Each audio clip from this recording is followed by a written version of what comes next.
I gave up my custodial rights so I could have peace. Let's get into it.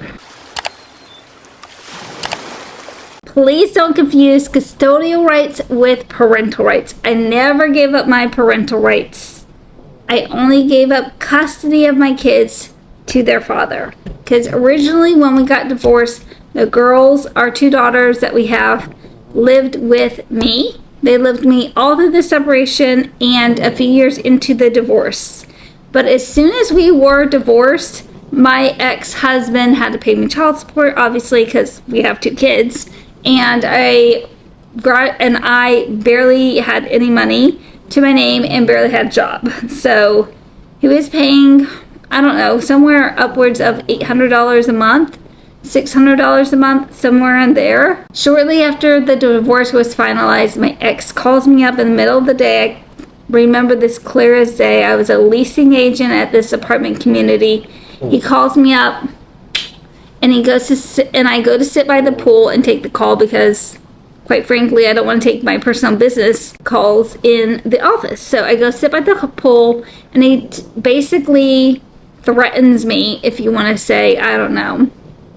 The kids will come to live with me, and you will pay me child support. End of story. Bleep, hangs up on me. I'm like, okay, well, I don't know what to do. So he was on a campaign from that day to get the girls to live with him. He did everything. He was always the breadwinner in our marriage, and I barely ever worked because my job was to be his wife and our daughter's mom. And if I ever wanted to do something else outside of that, he really never supported me and never helped me pursue my dreams. I was only there to be a supporting role in his story and not to create a story of our own with our family. So post-divorce, he's paid me child support. The girls and I are doing what we can. We're barely surviving. A single mom who works 2 jobs, that's me. That song is me. I worked very hard. I pulled myself up by my bootstraps and did what I could.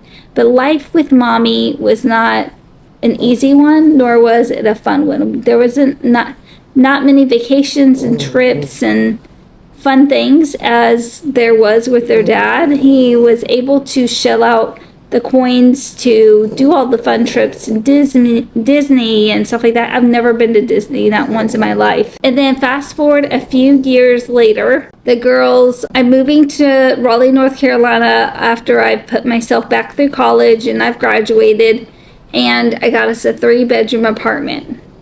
On my way to moving into my apartment, my oldest daughter decides that she's going to live with her dad.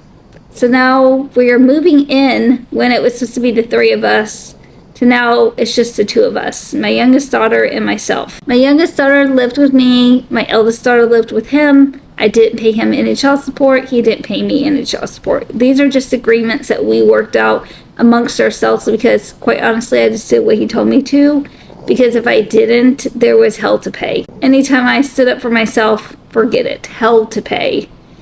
And anytime my family stood up for me, I had to pay hell for those statements and things that they did for me. Even though I appreciate all the help they were trying to give me, it just backfired on me. It's a few months into my youngest daughter lived with me, and my oldest daughter living with with her dad. And I felt so guilty about separating the sisters because I grew up with 2 sisters. I'm a middle child, and I felt really guilty about that. And I had so much guilt every single day. Like, how are they going to, bond as sisters? They should be growing up together. So I made up this cockamamie story that I could not afford to keep my youngest child. And I let her go and live with her sibling, her sister, and her dad, and I became the weekend parent.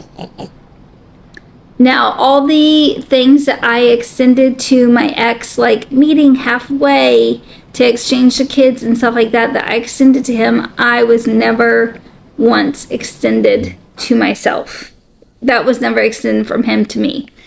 And so I would go and pick up the girls from his house, and I became the weekend parent. And it was quite traumatizing. I felt shame whenever people would ask me about, you know, my kids, when I would be like at work stuff and stuff like that. And they would ask me about, you know, my daughters, because I had pictures at my desk and stuff like that.